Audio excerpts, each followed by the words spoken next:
Bagay. Ganda na lang lagi suot ko. Pero siyempre, sabagay tayo. Maaari bang malaman ko?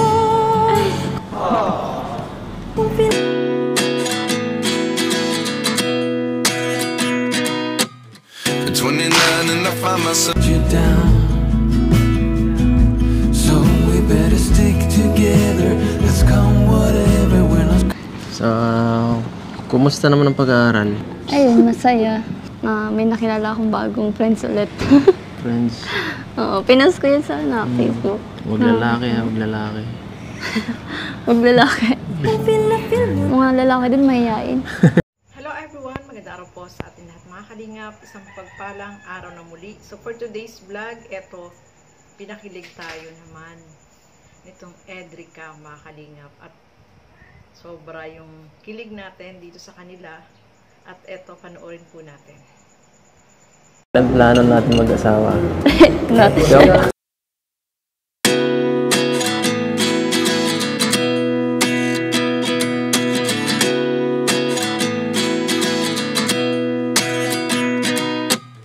At 29 and I find myself wondering what did happen to the last 10.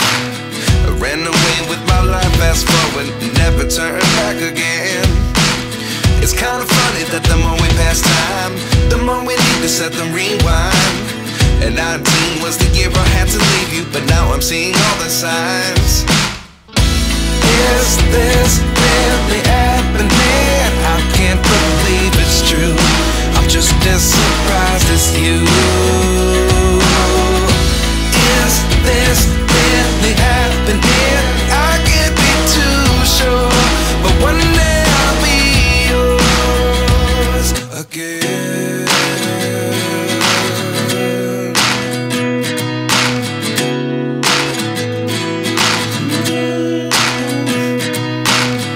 Life lessons come. Huwag ka na. Ay, ganun. Bawas isipin. Alam mo yan, bawas isipin. Ganun ba yun? Mas maganda kasi yung pag parehas kayo may trabaho. Mahirap naman din umasa lang sa magiging asawa. Ganun. Alam mo, okay lang yun sa akin. Basta supportan mo lang ako sa ginagawa ko. Sa siya'y na lalaki. So ayun mga kalingap, nakakatuwa no. Talagang close itong si Erica at si Edo na no. Close na po sila no.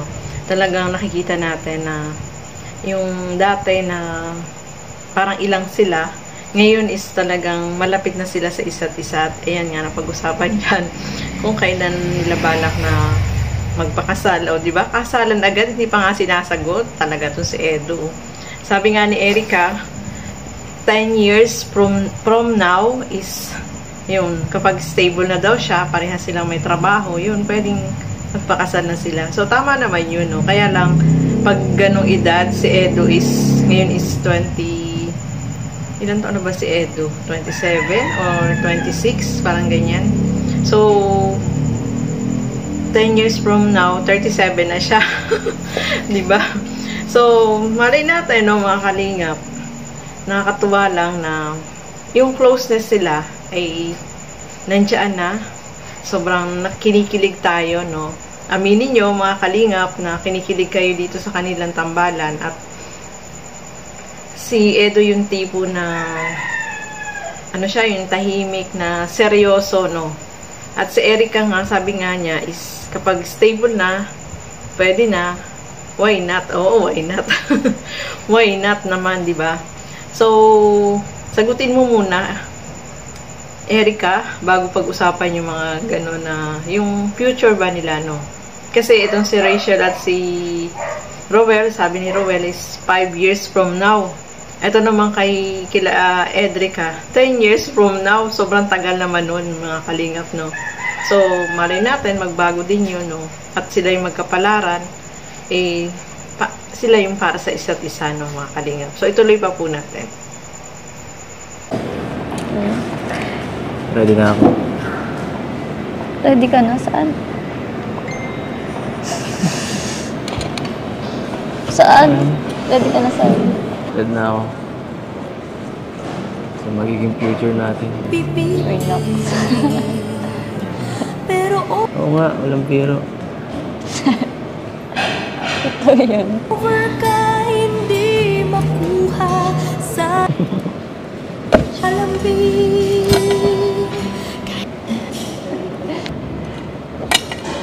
Bigyan ko na ako tingnan agad dyan. Patitong sa tulad ko'y Naiilang ako eh. Saan pala ako titingin? mapapatuloy. Kahit saan.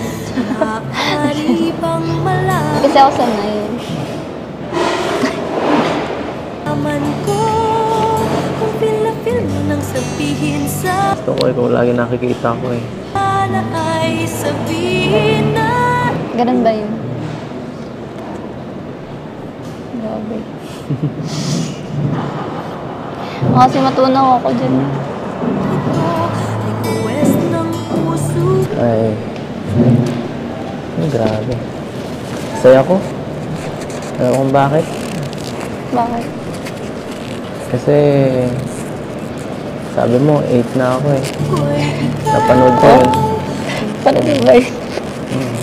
Pinapanood ko yung lahat. kami may Secret lang katsoma yun. na Secret. maniligan. Kala ko di mo napanood. Panood mo pala yun. Baka good time mo lang ako ah. Hindi ako ganun. Joke lang. Totoo ba yun? Yun.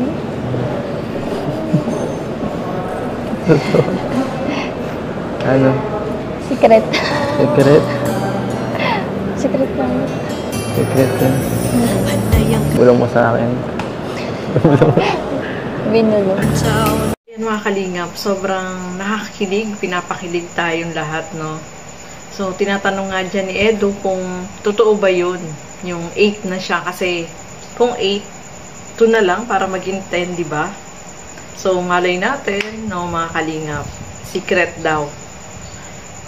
So, nakakatuwa, no, marami talaga yung pinapakilig kahit yung K-Boys ay sobrang kilig sa kanila, no?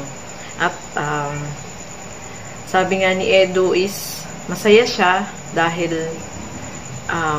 malaki yung chance na sagutin siya ni Erica, no?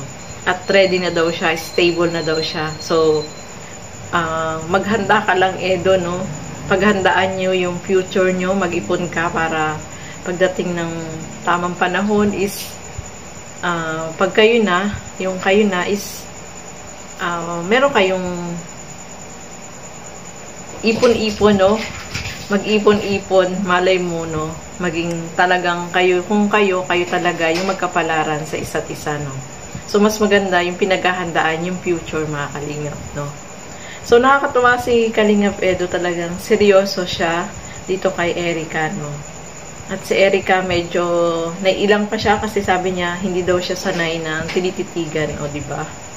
So, nakakatuwa yung kanilang tambalan, no, mga kalingap. Marami yung napapasaya, kinikilig. Kahit tayong mga viewers ay talagang kinikilig dito sa kanilang tambal.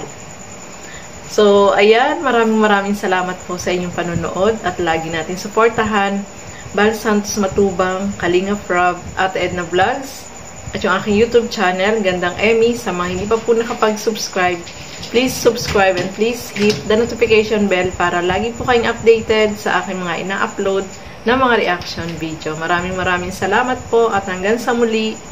Bye-bye!